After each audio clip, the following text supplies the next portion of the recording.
ओम शांति। अव्यक्त संदेश है 8/5/88।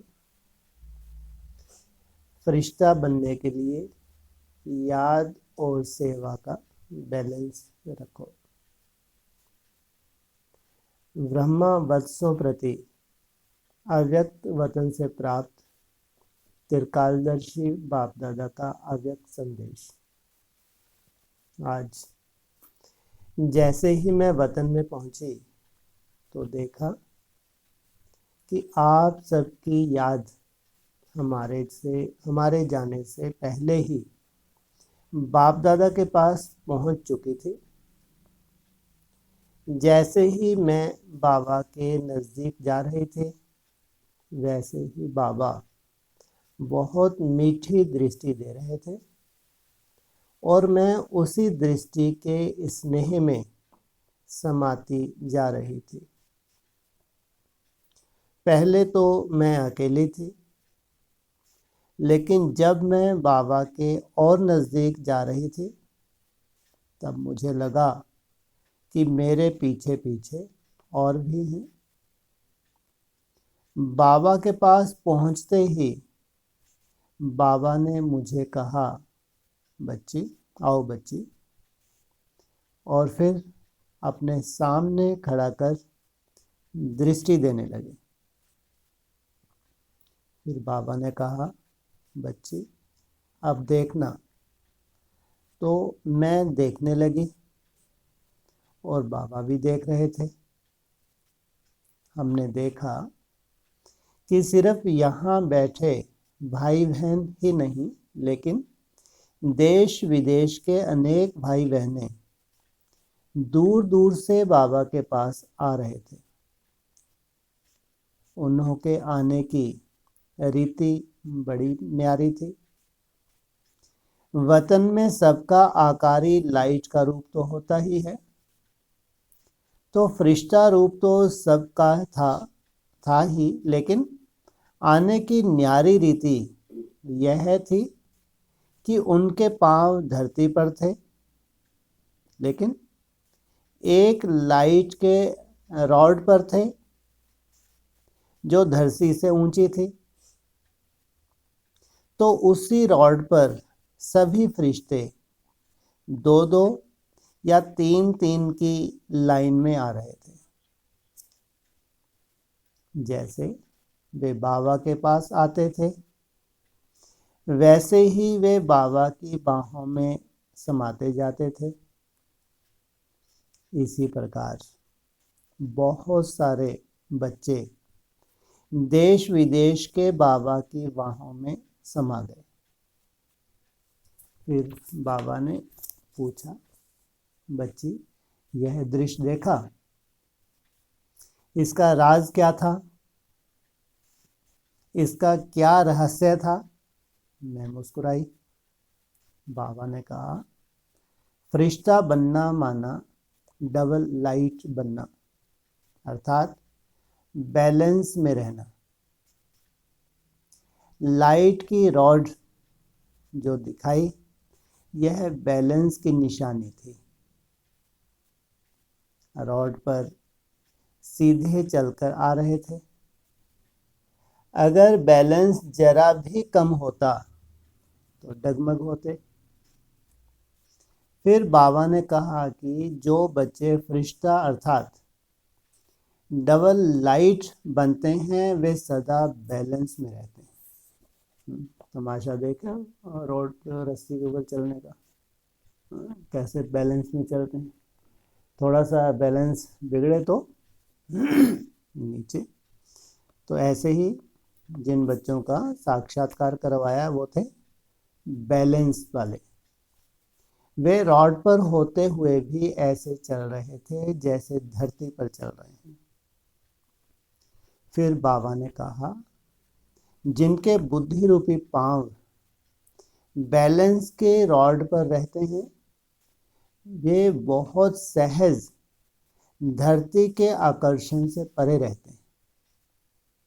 रॉड धरती से ऊपर था ना, तो जो बच्चे याद और सेवा के बैलेंस में रहते हैं वे एक तो डबल लाइट फरिश्ता बनते हैं और दूसरा फरिश्ता बन बैलेंस में रहने से वे सदा प्रकृति रूपी धरनी के आकर्षण से, 5 विकारों के आकर्षण से या व्यक्ति और वस्तु के आकर्षण से ऊंचे होते हैं। यह बाबा ने इस दृश्य में दिखाया। तो इस प्रकार बाबा ने बच्चों का स्वागत किया और स्वागत के दृश्य का रहस्य सुनाया। फिर बाबा ने सभी बच्चों को अपनी बाहों में समा लिया। पहले तो सब बच्चे बाबा की बाहों में समा गए। बाबा की बाहें भी इतनी लंबी होती गईं जो सबको समा लिया। कितनी लंबी हो गई होंगी? कितने समा गए होंगे? 16,000। फिर तो बाबा ने एक एक बच्चे के सिर पर प्यार का हाथ फेरा। लास्ट बच्चे के ऊपर भी बाबा का हाथ ऐसे पहुंच रहा था जैसे वह एकदम नजदीक हो। ऐसे नहीं लग रहा था कि इतने बच्चों के सिर पर कैसे बाबा का हाथ पहुंचेगा। है कहाँ का मन का? एकदम लास्ट का। लेकिन महसूसता क्या हो रही है? जैसे कि मैं भी बाबा के एकदम नजदीक हूँ।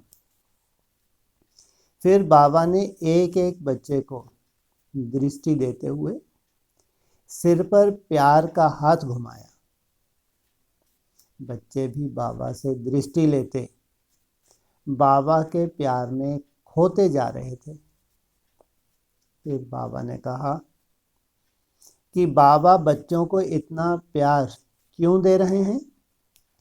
क्योंकि बाबा देखते हैं कि ये मेरे मददगार बच्चे हैं। तुम बाबा की बाहों में हो ना? कहाँ हो? बाबा की बाहों में हो ना? पूछा।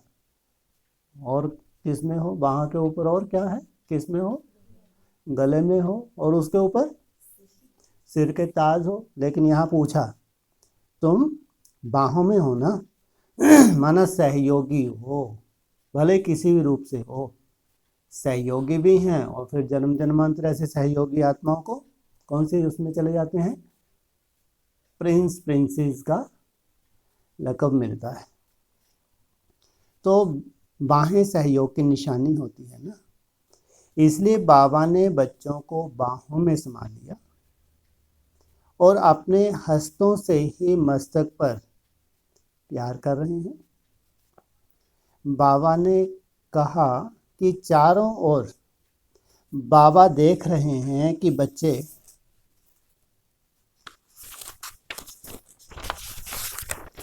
बड़े उमंग उत्साह से सेवा की धुन में लगे हुए हैं। मेजॉरिटी बच्चों के दिल में यही उमंग है कि बस जैसे बाबा की आशा है हमारे लिए, वैसे ही बाबा को प्रत्यक्ष करके दिखाएंगे। बाबा की आशा सबके लिए एक सी है या नंबरवार है? कोई सेवा के फील्ड में कैसे प्रत्यक्ष कर रहे हैं? वाचा से बड़े बड़े प्रोग्राम कर रहे हैं, मेले करा रहे हैं, प्रदर्शनी लगा रहे हैं। तो ये भी सहयोगी है नहीं? इनका अपनी तरह का सहयोग है। और कोई जिनके लिए लास्ट सेवा से बड़ी सेवा, लास्ट की कौन सी है? विहंगमार की सेवा। उसके लिए बोला है क्या शुरू हो जाएगा आगे चल के? साक्षात्कार की लीला। तो साक्षात्कार का आधार क्या होगा? मन का मौन तो है लेकिन नंबरवार होगी ना साक्षात्कार की लीला। हाँ, जैसे जैसे उनकी स्टेज परिपक्व होगी, एक निश्चित स्टेज तक पहुंचेंगे तो उनके साक्षात्कार शुरू हो जाएंगे। कोई भी दूसरा उनको क्रॉस कर नहीं सकता, कायदा ही नहीं है। इसलिए बोला एक भी मन का दूसरे को क्रॉस नहीं कर सकता। ऊपर का ऊपर और नीचे का नीचे, ऐसे सब सेट हो जाएंगे। फिर किसी के प्रति कोई भी प्रश्न नहीं रहेगा। कौन आगे है या पीछे, सब अपने आप से क्या हो जाएंगे, संतुष्ट भी हो जाएंगे। तो बाबा ने कहा जैसे बाबा की आशा है हमारे लिए, वैसे ही बाबा को प्रत्यक्ष करके ही दिखाएं। इसलिए अपने अपने हिसाब से सभी प्रत्यक्षता में लगे हुए हैं। जिनकी जैसी ड्यूटी, जैसी टचिंग हो रही है, वो बाबा की सेवा में है। अभी ही जल्दी से जल्दी बाबा को प्रत्यक्ष करें। समय कम है, ज़्यादा है? कम है। सब ब्राह्मण इंतज़ार कर रहे हैं। बच्चों के ये उमंग, उत्साह के, संकल्प के वाइब्रेशन बाबा के पास पहुंच रहे हैं। इतना उमंग उत्साह है तो बाबा के पास भी वो पहुंचता है। इसलिए बाबा रिटर्न दे रहे हैं। वैसे तो बच्चे निष्कामी हैं, बच्चे नहीं कहते कि रिटर्न चाहिए, लेकिन बाप स्वयं दे रहे हैं, क्योंकि बाबा जानते हैं कि बच्चों ने बहुत मेहनत की है और बड़े उमंग उत्साह से सेवा में आगे बढ़ रहे हैं। बच्चे ग्लोबल कोऑपरेशन का कार्य कर रहे हैं और बाप स्नेह देने का कार्य कर रहे हैं। आप सर्व को सहयोगी बना रहे हो और रिटर्न में बाप आपको स्नेह दे रहे हैं। तो यह रिटर्न बाबा का जैसे दिखाई दे रहा था। बाबा ऐसे ही नहीं मिल रहे थे, लेकिन एक एक के सिर पर बड़े प्यार से हाथ घुमा रहे थे। जैसे कोई बहुत काम करके आता है तो उसकी थकावट मिटाने के लिए सर पर हाथ घुमाते हैं ना, वैसे ही बाबा सबकी थकावट मिटा रहे थे। उसके बाद बाबा ने कहा, बच्ची, यह बाबा का प्यार है ना। जहाँ प्यार है वहाँ सब बातों को सेकंड में और सहज पार कर लेते हैं। जहाँ प्यार है वहाँ सब बातों माना माया कोई ना कोई बातों में, कोई ना कोई परिस्थितियों में उलझाती नहीं उलझाती। पार करने की बात कब आती है?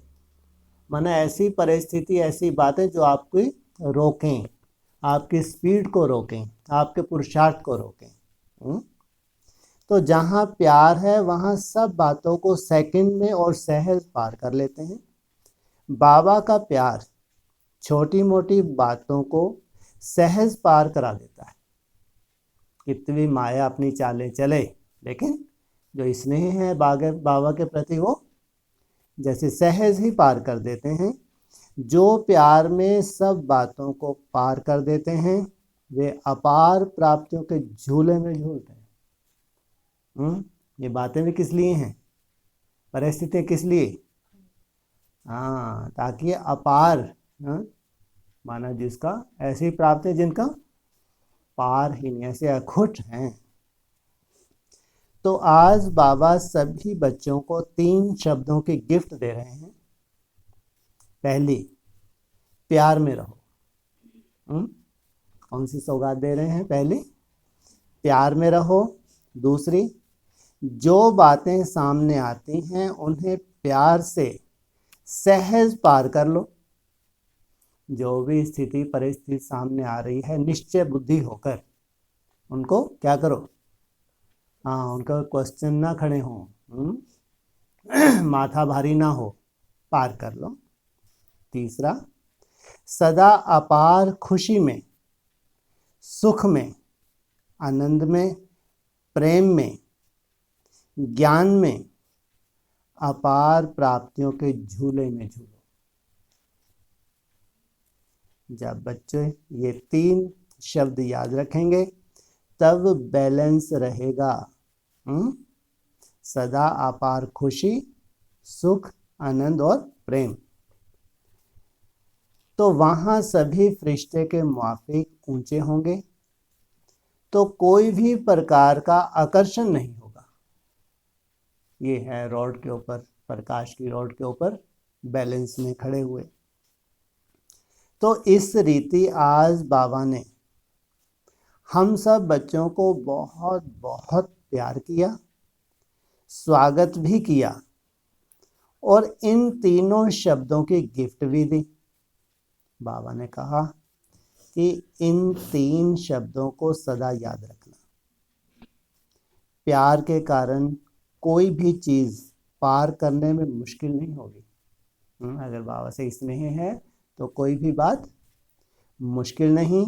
मीटिंग वालों के लिए बाबा ने कहा कि वर्गीकरण की मीटिंग हो रही है, क्योंकि प्रोग्राम ही वर्गीकरण का हो रहा है ना। लास्ट में क्या होने वाला है? वर्गीकरण का प्रोग्राम चल रही है। क्या है वर्गीकरण? हाँ, अलग अलग धर्मों को अलग अलग, चलो हटो, जाओ अपने अपने ग्रुप में। हाँ, कितना वर्गीकरण हो जाएगा? कितना वर्गीकरण कर देंगे? 9 हिस्सों में बांट देंगे। जाओ अपने अपने कुटुंब परिवार में पालना लो और बाप को प्रत्यक्ष करो। तो क्योंकि प्रोग्राम ही वर्गीकरण का हो रहा है ना। वर्गीकरण का अर्थ वर्गों में फंसना नहीं है, लेकिन अपनी सेवा की मौज में आगे बढ़ते रहना है। अपनी सेवा में तुम्हारी अपनी तरह की क्वालिटी है, अपने धर्म के हिसाब से, है ना। उसी हिसाब से बाप को प्रत्यक्ष करोगे या एक ही तरह से सब प्रत्यक्ष करेंगे? तो बोला ना, वर्गीकरण का अर्थ वर्गों में फंसना नहीं है कि बुद्धि फंस जाए कि अपने वर्ग में अपने संस्कारों के हिसाब से नहीं, लेकिन अपनी सेवा की मौज में आगे बढ़ते रहें। अपनी सेवा है उनकी, उसमें मौज में आगे बढ़ते रहें। यह निमित्त मात्र वर्ग बनाए हैं। छिलका सबका उतरना नहीं उतरना, लेकिन जब तक नहीं उतरा तब तक अपने हिसाब से सेवा करेंगे नहीं करेंगे। यह तो निमित्त मात्र वर्ग बनाए जाते हैं, लेकिन बेहद का बाबा है, बेहद की सेवा है और बेहद का नशा है और बेहद की सफलता को पाना है। जितने वर्ग मिलके क्या करेंगे? प्रत्यक्षता किसकी करेंगे? बाप की करेंगे। यह था मीटिंग वालों के प्रति संदेश। अगला संदेश है 26/12/88। स्नेह और सेहत का बैलेंस। क्या कहा? स्नेह और सेहत का बैलेंस। सेहत का बैलेंस हम बहुत अच्छे से रखें। सोल आके तुम्हारी भुरकुटी में बैठ जाए तो ये फेल हैं डॉक्टर, फेल नहीं हैं, 3rd क्लास हैं, कोई इनकी वैल्यू नहीं है। जो दुनिया आ रही है जानते हैं। सोल कैसे भुरकुटी में बैठेगी और लास्ट में उसका जो रोग है तुम्हारी मशीनें दिखा दे बता के। तो ये फेलियर हैं डॉक्टर, इनकी कोई वैल्यू नहीं है। कहाँ? नहीं, दुनिया कोई वैल्यू नहीं। वहाँ कौन से डॉक्टर होंगे? रूहानी डॉक्टर। वो छटपटाएंगे नहीं, हीटर ला दो, AC ला दो, 4-6 पंखे चला दो। ऐसे मोटरले देहवान के डॉक्टर थोड़ी होंगे वहाँ। रूह जो है वो पहले से ही बैलेंस में रहती है या देहभान में रहती है? जितना देह का भान होगा उतना क्या होगा? मंद बुद्धि। जितना आत्मिक स्वरूप में टीका होगा उसको क्या कहेंगे? शुरूर बुद्धि।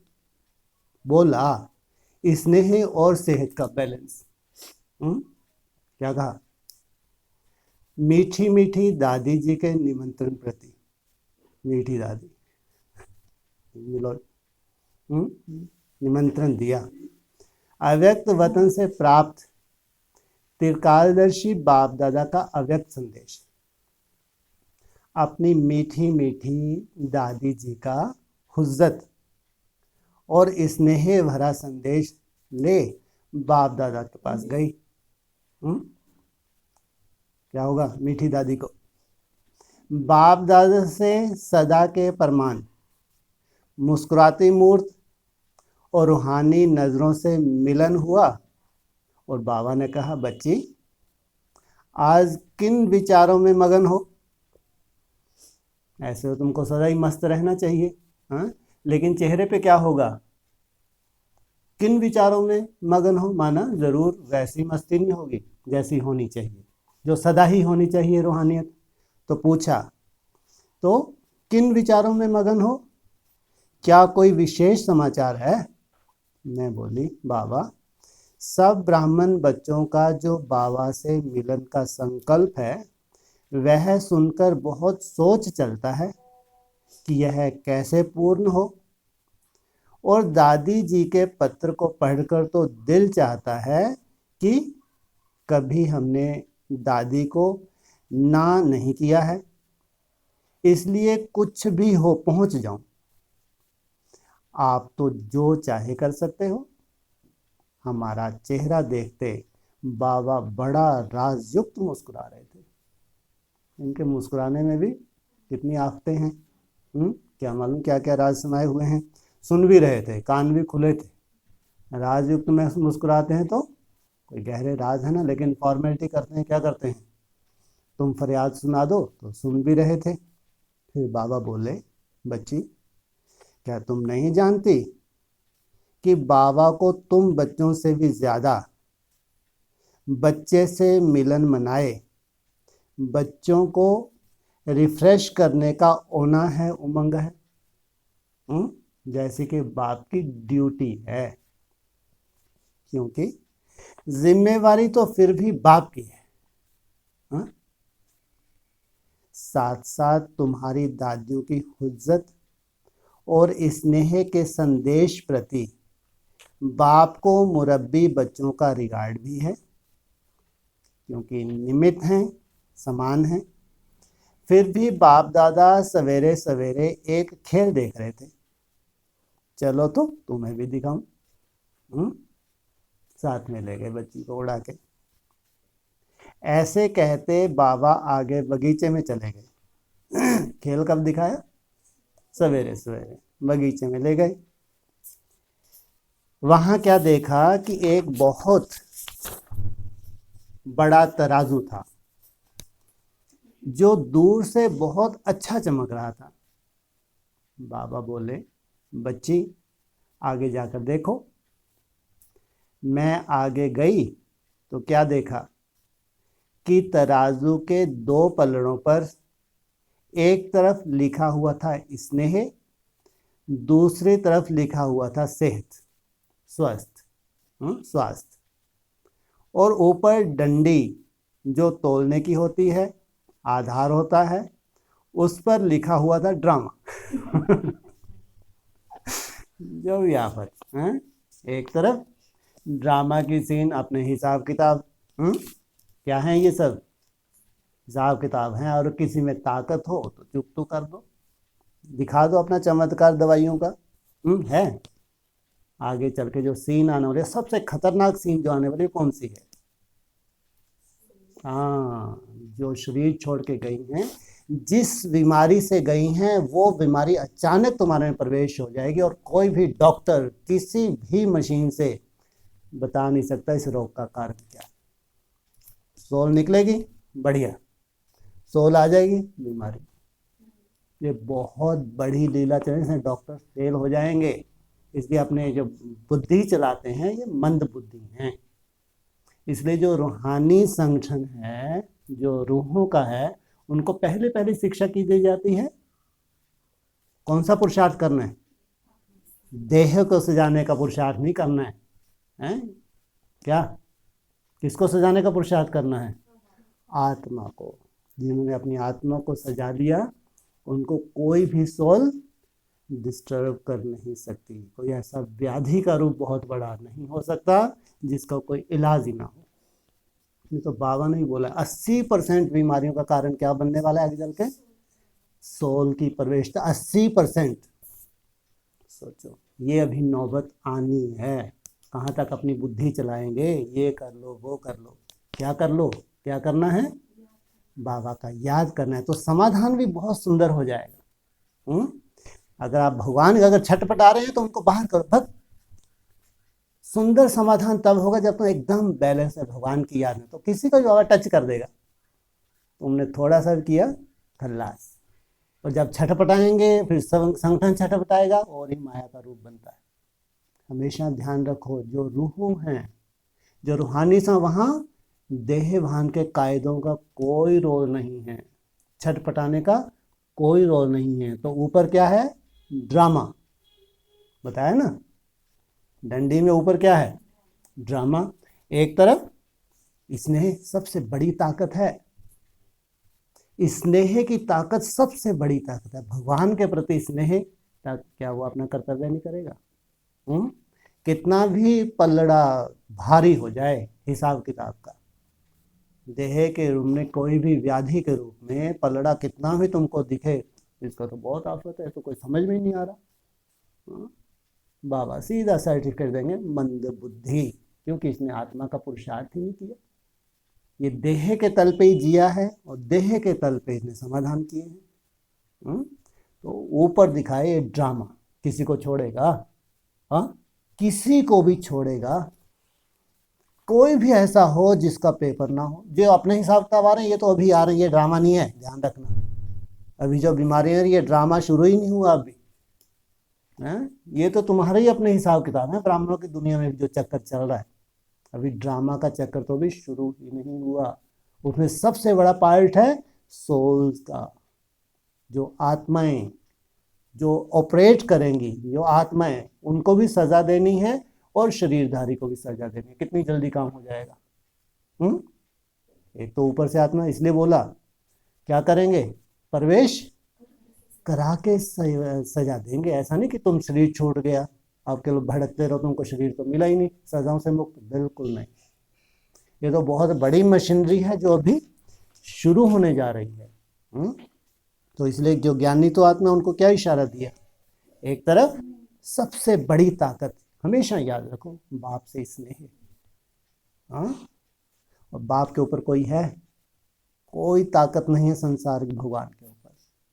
भक्ति मार्ग में ये मानते हैं, अगर भगवान के प्रति तुम्हारा स्नेह है तो भगवान भावनाओं का फल देता है। हमारी केवल भावनाएं नहीं है, यहाँ तो पहचान है। हमने भगवान को पहचाना है, इस धरा पे परमात्मा पार्ट है, उसको पहचाना है। अरे तुम्हारे जैसे चमत्कार तो कोई देख ही ना सके। ये जितने भी निखट्टू ब्राह्मण हैं, दुनिया में भगवान का ढिंढोरा पीट रहे हैं, ये तो अभी हालत इनकी भगवान ही देखे आगे चल के। ये नहीं जानते कि भगवान की पालना होती क्या है। ये भी चमत्कार, ऐसे ऐसे चमत्कार जिसकी तुम कल्पना भी नहीं कर सकते। तुम नहीं इच्छा रखोगे, तुम इच्छा रखोगे भक्ति मार्ग मुर्दाबाद। अगर तुम इच्छा रखोगी कि भगवान मेरे लिए कोई कर्तव्य करे तो भक्ति मार्ग मुर्दाबाद, कुछ नहीं हासिल नहीं होगा। लेकिन तुम अगर ज्ञानी तो आत्मा हो, आत्मिक स्मृति का खूब पुरुषार्थ करते हो, बाप से स्नेही हो, निरंतर बाप से स्नेह जुड़ता जाता है, दूसरी तरफ टूटता जाता है। ये निशानी है स्नेह की। ऐसा नहीं कि हम सब स्नेही हैं, बिल्कुल नहीं। जितना तुम तोड़ रहे हो उतना तुम्हारा स्नेह जुड़ रहा है। ज्ञान के आधार से सब स्नेही है, लेकिन याद मना स्नेह, स्नेह ही योग है, अव्यक्तवाणी का पॉइंट है। इधर टूटता जाए, उधर जुड़ता जाए। तो एक पलड़े में स्नेह माना भगवान, ये भी तो कह सकते हैं, नहीं कह सकते, स्नेह माना भगवान। दूसरे पलड़े में सेहत, और सेहत तो तुम्हारी इतनी भारी हो रही है, बाप रे बाप, वजन करके देखो, और बाप बेचारा उथला। समझ में आया मेरा बाप चला कहाँ गया? जब मेरे को उसको सहयोग करना चाहिए, वहां तो पलड़ा कहाँ चला गया? हवा में लहरा रहा है पलड़ा, जबकि भारी किसको होना चाहिए? भगवान का पलड़ा है, स्नेह का पलड़ा भारी होना चाहिए। या क्या हो गया? कौन सा पलड़ा भारी हो गया जो तुम्हारी मन बुद्धि को खराब कर दिया? तुम्हारी सेहत का पलड़ा ने तुम्हारी मन बुद्धि को ऐसा चक्री कर दिया, भगवान की याद ही गायब हो गई। ड्रामा, इसलिए भाई ड्रामा, ड्रामा नहीं कहना चाहिए, क्या कहना चाहिए? ड्रामा थोड़ा डर सा लगता है। क्या कहे, ड्रामा का दूसरा नाम क्या है हिंदी में? हाँ, ये अच्छा लगता है, चक्र। तुम जो चक्कर लगाया है ना, ये तुम्हारा अपना ही चक्कर है। जो तुम्हारे 63 जन्मों के हिसाब किताब है, ये सबका अपना ही चक्कर है, इसलिए इसमें कोई इंटरफेयर नहीं है। बाप साक्षी है, जितने तुम भगवान को याद कर रही हो उतना तुम उस चक्कर से छूट रही हो।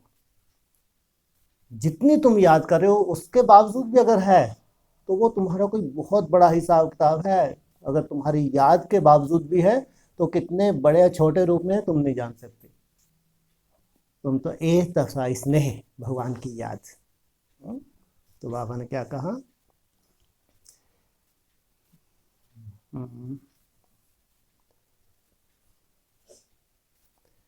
तो बोले बाबा सदा स्नेह का पलड़ा भारी, हाँ सॉरी, दो पलड़ों पर एक तरफ लिखा हुआ था स्नेह, दूसरे तरफ लिखा हुआ था सेहत स्वास्थ्य, और ऊपर डंडी जो तोलने की होती है, आधार होता है, उस पर लिखा हुआ था ड्रामा।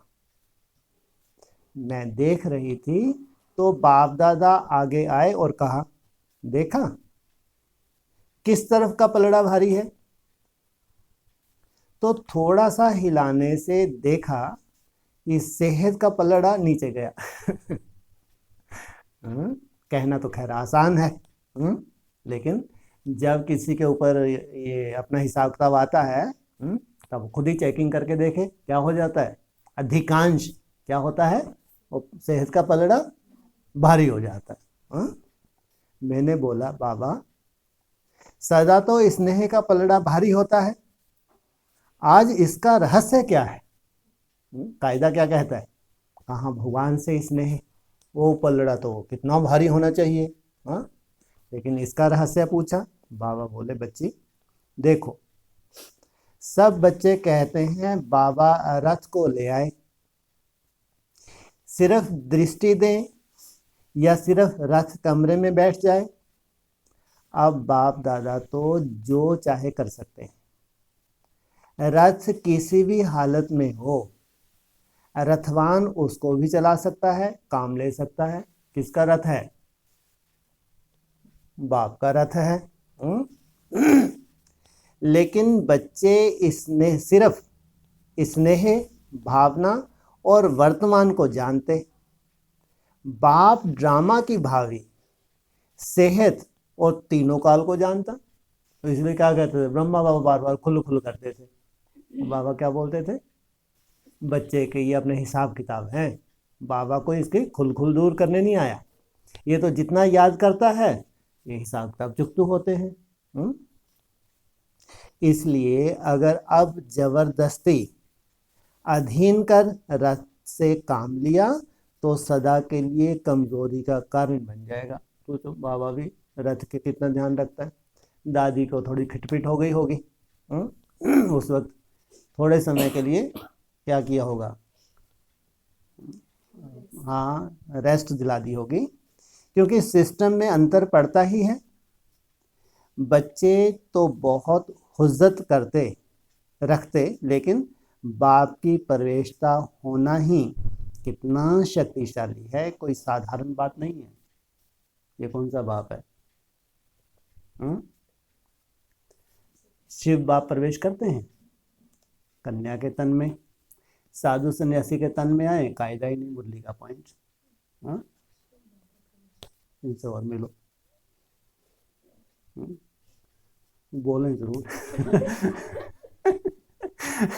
हाँ तो हाँ, जो 70 के आसपास व्यक्त वाणी बोला ना, बहुत समय वाणी से दूर रहे हैं, इसलिए आवाज में आने में बहुत जैसे कि मुश्किल लगती होती है ना। तो बाप नहीं है अकेला, हाँ उसका ग्रुप है। उस ग्रुप में जैसे पहले पहले कितने हैं, 3 हैं। कौन कौन से, ब्रह्मा विष्णु और शंकर। तो ऐसी जो ढेर की ढेर अव्यक्तवाद में है, जिनके लिए खास मुरली में बोला है, ये लास्ट में ही उतरती हैं। ये तो जैसे कि एकदम जैसा बाप है, एकदम रिफ्रेश ही है पूरे कल्प में। इनका उतरना तो कब होता है, लास्ट में बाप के साथ सहयोगी। एक तो ये पार्ट चला दादी के तन में, उसके बाद लास्ट में क्या वैसी आवाज थी दादी की, नहीं थी। लेकिन लास्ट तक 2017 तक जो साधारण आवाज में भी बोला गया, तो वो एक्यूरेट बोला गया, या वो दादी का दिमाग चल गया, दवाइयों की वजह से कोई कारण बना, ऊट पटांग निकल रहा था। सच्चाई क्या थी, एकदम एक्यूरेट, पत्थर की लकीर। जो भी दादी के द्वारा जो निकला वो मंदबुद्धि ब्राह्मण जो बैठे थे सामने वो तो दादी को ही समझाने लगते थे, बाबा को ही समझाने लगते थे कि बाबा आप दिल्ली में नहीं हो, माउंट आबू में हो। मंदबुद्धि, तुमने योग किया ही नहीं सालों साल, माउंट आबू में रहते रहते तुमने तो दुर्गति को ही पाया, पहचान ही नहीं पाए भगवान को। जबकि एक एक शब्द एक्यूरेट निकल रहा था। आवाज़ तो दादी की ही थी, अब ये कौन? अब ये भी अव्यक्त आत्मा, वो भी अव्यक्त आत्मा। हाँ, अरे ब्रह्मा की आत्मा तो प्रवेश करती है, नहीं करती? ब्रह्मा एक्यूरेट समाचार सुनाएगा, नहीं सुनाएगा? उसकी तो 1000 भुजाएं हैं। ब्रह्मा को तो पूरा नक्शा मालूम है, कहाँ से क्या होना है क्या नहीं होना। वहां तो ब्रह्मा बाबा और ही नष्ट वहां होके पार्टी बंद कर दिया। 18 को क्या वह कह दिया, ये बस समाप्ति वर्ष, अंतिम वर्ष बताया। तो लेकिन बाप की प्रवेशता होना ही कितना शक्तिशाली है, कोई साधारण बात नहीं है। तो ये साधारण आत्माएं नहीं है जिन्होंने इतना बड़ा संसार में, तो ब्रह्मा कुमारी एक बहुत बड़ा मिशन ही कहो, भगवान की प्रत्यक्षता के निमित्त बनी नहीं बनी। यह तो बच्ची की नेचर इजी है, निसंकल्पता के निजी संस्कार हैं और पुण्य का खाता जमा है। पुण्य किस बात का मिला? निसंकल्प है। अरे पुण्य जब मिलते, जब दूसरों के लिए कोई कर्म किया तो पुण्य का खाता जमा होता है। तो कितनी आत्माओं को जो साकाश दी, जो प्रवेशता होकर जो शिक्षाएं दी, जिन्होंने धारण की, तो किसके खाते में चला गया? रथ निमित्त तो बना नहीं बना। तो निसंकल्पता के निजी संस्कार हैं और पुण्य का खाता जमा है। यह पार्ट देखने में इजी लगता है, लेकिन बाप जानते हैं कि रथ पर उसका क्या प्रभाव पड़ता है। सोचो कितनी बड़ी बात है। जैसे ही प्रवेशता होती है, दादी सेंसलेस, दादी को कुछ भी मालूम नहीं पड़ता, इसलिए बाद में दादी को वाणी पढ़नी पड़ती थी कि आज मेरे द्वारा क्या क्या बोला। सोचो कितने घंटों एज इट इज। शुरू में बताते हैं पता नहीं कितने घंटों, आज कल्पना भी नहीं करते, 12 14 16 घंटे, शायद इससे भी जास्ती। एक ही सीटिंग। अब जब एक ही सीटिंग होगी तो सर्कुलेशन की जो भी हो, उसके बाद जब वो सोल निकलेगी, दादी की सोल प्रवेश करेगी, तो उसके रथ की क्या हालत होती है, कितना दादी को आराम करना पड़ता होगा, ये तो वही जानती होगी। सहन किया नहीं किया? किनके लिए सहन किया? बच्चों के लिए। सोचो कितना बड़ा पुण्य बनता है। तो पार्ट देखने में इजी लगता है कि कितने भाग्यशाली है कि भगवान प्रवेश करता है, इतनी सुंदर शिक्षाएं मिल रही हैं। लेकिन बाप जानते हैं कि रथ पर उसका क्या प्रभाव पड़ता है। बाप स्नेह युक्त के साथ साथ राज युक्त बन बच्चों को कह रहे हैं कि बच्ची तो सदा हाजिर है। आदि से अब तक बड़ों से दिल का स्नेह होने के कारण कब ना कही ही नहीं है, ना कर सकती है। दादी ने ऑर्डर किया तो बेचारी फ्रांस में गई, मैसेज लेने के लिए आ जाते हैं, और ही स्नेह में भारी बन जाती। लेकिन रथवान जिम्मेवार है ना, मना भी नहीं करती अगर दादी ने कोई आदेश किया। इसलिए वर्तमान और भविष्य को जान डायरेक्शन दे रहे हैं कि इस सीजन में रथ को थकावट से बचाए, इजी और रेस्ट देने से अगली सीजन में मुरली द्वारा मिल सकने का फायदा है। कब की है ये संदेश? 88 87 के आसपास एक सीजन क्या हुआ था, आए ही नहीं थे। क्योंकि अब की शक्ति रथ को सदा के लिए शक्तिशाली बनाने में सहयोगी है। इसमें रथ को और दूसरों को, दोनों को फायदा है। ओम शांति।